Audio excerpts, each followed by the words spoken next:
Welcome back to the program. Let's turn our spotlight now to developments within the polity and talk about major political developments, because from the latest round of defections that saw 3 senators from Kebbi State cross over to the PDP, to the APC, I beg your pardon, leaving the PDP, to the House of Representatives, which this week rejected rotational presidency, and the reaction of the Department of State Security to the developments around the politics of 2027 in reaction to the talks of the formation of a shadow government, instituting a lawsuit against the convener of that shadow government, Professor Prof Otomy.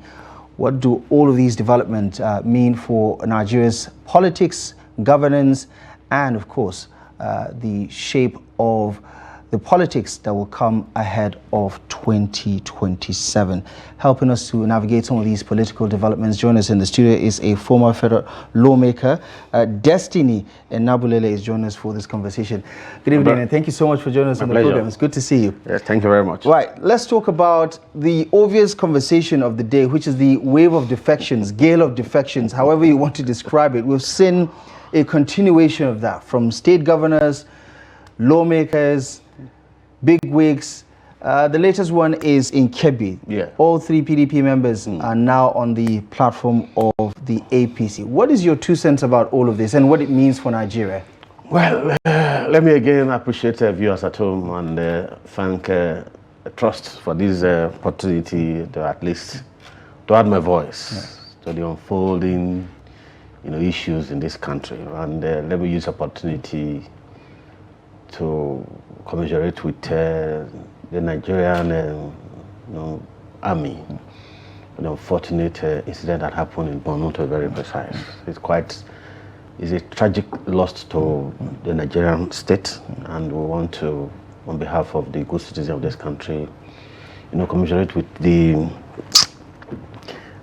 family of the deceased. It's very unfortunate. You see, the issue you raised, it is very unfortunate that we have gradually, missed it as a people and as a nation. If you ask me, why are they, defecting? Why are they decamping? Is it that the president is doing too well or fantastically?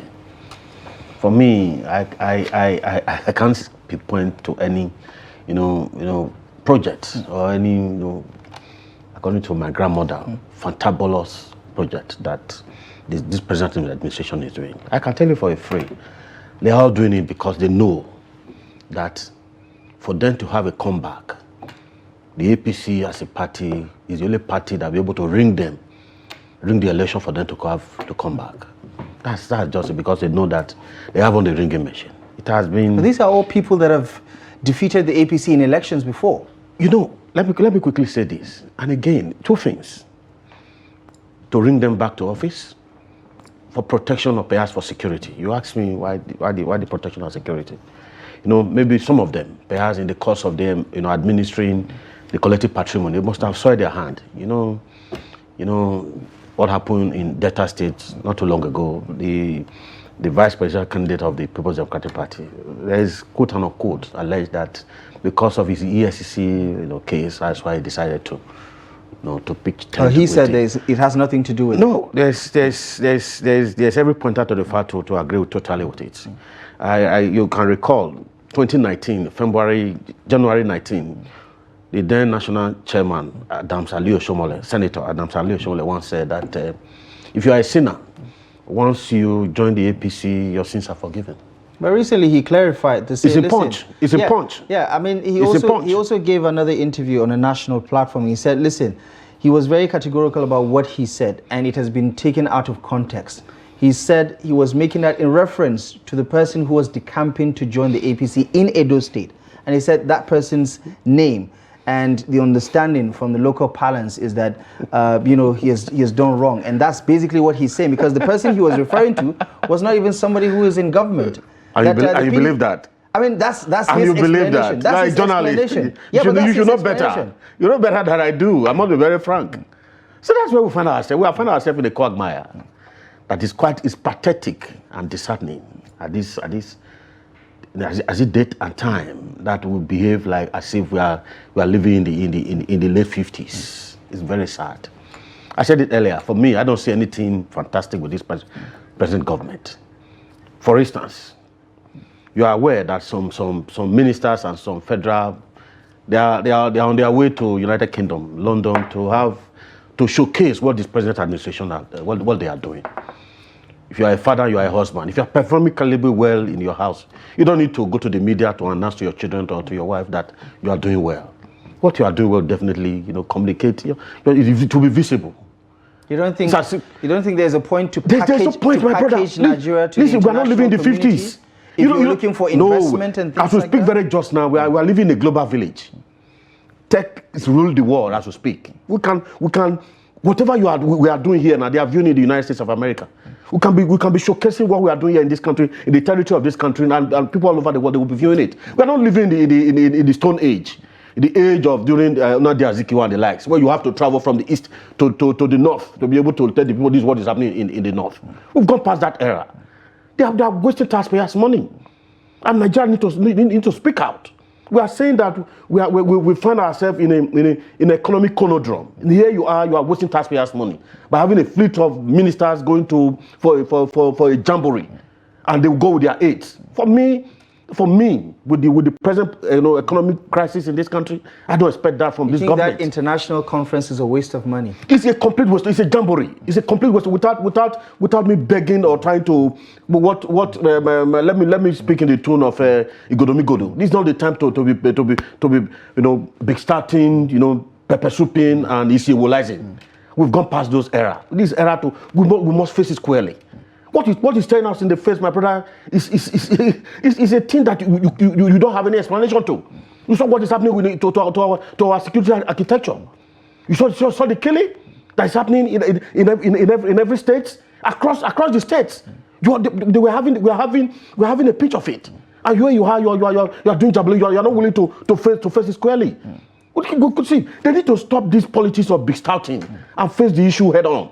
It is time for serious business. We must be very frank. And let's talk about the conundrum that a lot of people say these defections have once again reignited about what is right and what is wrong. Because there is a constitutional protection for political association, right? But the APC, when it went into power, had less than 60 seats in the Nigerian Senate, right? Now, it has close to the two-thirds it needs to get whatever legislation it needs to pass. And some say that is not fair. It's not fair that you don't win, through the ballot, but you win through defections, or you gain so much number through defections, whether it's state governments or even in the legislative chambers.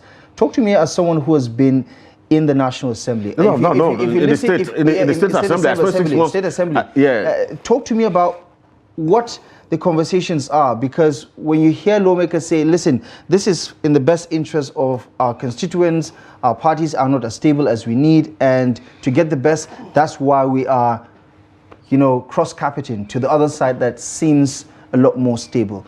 Does it make sense to you, and do you think there's a legal loophole there for defections and how it appears to be robbing the parties that win the elections? Let me be very frank with you. I think as a nation, we have missed it. You ask me why? For allowing, with utmost humility to him, President Ahmed Tinubu, to have been the president of this country. It's a big miscalculation on the part of Nigerians. Before now, he doesn't need to told to have his will. You see, one thing about parliamentarians, it's all about majority. They speak for the majority of this country.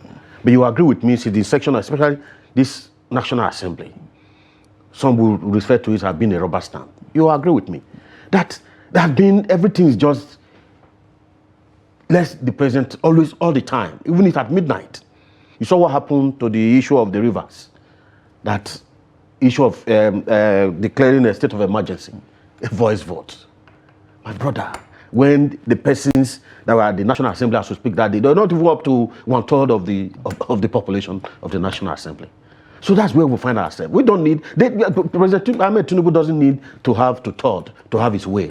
He's a man that is extremely, brilliant when it comes to the politics and politicking of the Nigerian state. I must give it to him, because I followed him while he was, the governor of Lagos State. I followed him since then. Yeah, at the point he was the only opposition, governor in this state, and he had his way. Even when the then president, President Olusegun Obasanjo, as he then was, trying to the issue of creating LCDA, local government, he muzzled him by way of holding back his allocation. But still, if he find his way, be able to meander, and here he is as the president. So for me, I have said it.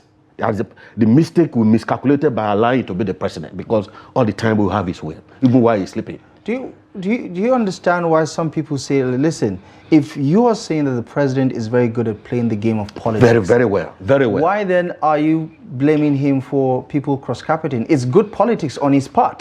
See, don't misconstrue me. I have never blamed him for one day. I have never. If you've tried to follow the way I've tried to analyze it, I have not. See, he's too intelligent for the average Nigerian politicians. This is the first time as a nation we're having a man that has been a real politician and a billionaire to be a president of this country. If you recall, that was one of the reasons that the military hierarchy kicked against having MK Abiola as the president of this country. Go back to history. So one of the reasons. So for us, we've missed it, and it is an error on the part of Nigerians. So for me, I have never, the blame on his doorstep. He's a smart man. He's a smart fellow. And you don't think? I mean, you talked about some of the connections between the people that have defected recently to, cases with the EFCC and things like that. You don't think people are being forced to join the APC? I would say yes and no. Yes, in the sense that, I tried to give you a picture just now. Some persons believed I hinged it on two reasons. One, they believe that the APC, the All Progressive, Party Congress, can bring them to power again in 2027. Two, that they need security, they need protection. Perhaps in the course of them, before their present seat, presiding over the collective patrimony of the people, they must have soiled their hands. So they will need protection that will protect them from persecution from the ICPC, EFCC, and the likes. So perhaps that is why they've decided to pitch tent with the ruling party. For me, the freedom of association is there, and the freedom of speech, but it's after speech that we are not very sure. Right. But for me, they are free. Talk to me about these recent development, the rejection of one of 6 bills that couldn't scale through in the House of Representatives. The idea of rotational presidency, I mean, is the theme of the conversation for 2027. The FCT minister recently, while giving yet another media parley, said the PDP, for instance, which is the second biggest party, so to say, the main opposition party, cannot present a candidate from the North in 2027. I mean, that's his position. But you understand that there is this shifting narrative about it's the turn of the South to produce the next president, whether it's President Bola Ahmed Tinubu or somebody else, but it has to go to the South. And that has also been re-echoed in the National Assembly, in the House of Representatives. Although this bill is now dead and buried, but do you understand where this sentiment of rotation is, coming back to? I have tried to listen and have a kind of understanding of the opposition or the voices against the rotational presidency. I have not been able to pinpoint to a very cogent reason. All the reasons, adduced to their thinking, to me, it is pedestrian and infantile. I must be very frank with you. Very pedestrian. I must be very frank. That the issue of, to bring about incompetency in administering this federation.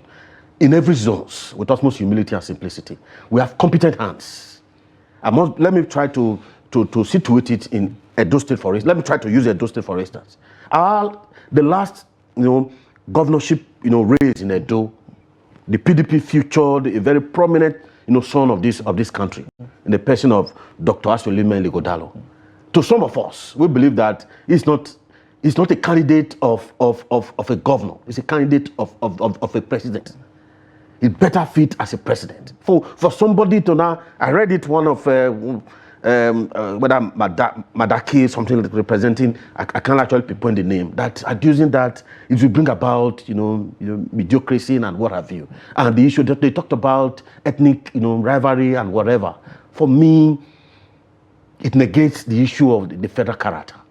If you are saying that the issue of rotational presidency is not we are not mature for it now, or perhaps it is premature. So what do you take federal character, for instance? So why we align federal character? I mean, so for me, yeah, the issue of rotational presidency we address one and very significant, the issue of marginalization, especially our brothers in the southeast. How does that work in a democracy, though? If, say, for instance, I come from the northeast, and if in 2027 is the turn of the northeast to produce a president, definitely, and I miss out on that, I can't bring myself to contest ever again until the next... When you say you miss out, how do you mean? What I'm saying is, if, for instance, I don't get the shot in the year that was allocated for the northeast, definitely, I can't contest. Other citizens of that constituency. No, I'm saying in the next election, I can't contest because it has been zoned to a different region. Yes. And that doesn't make sense in the idea of a democracy. Let me say this. When I lost my father, when I was in jail, I grew up with my grandmother. So my grandmother will always say, he said, if a man in a community says he's the only one that have a cure to a particular sickness, it's the only one, monopoly, you know that man is the cause of that sickness. Because you miss out, or you want to ascribe that you are the only competent person in that zone. No, there are other competent hands. So if you miss out, go to another. See, even when it's open, we have had the cause to have the never do well. My secondary school teacher will refer to some of my classmates then that will usually sit at the back and constitute, you know what I mean? Teacher then will refer to them, they never do well. Say, no, they are there making the noise and constituting. But that we have the list of us administering and presiding over our collective patrimony as we speak very justly. So for us, the issue of rotational, it will significantly address the issue of marginalization. And should it that is not the bane. That is not the bane of these pockets of cry for secession, like the IPOB, for instance.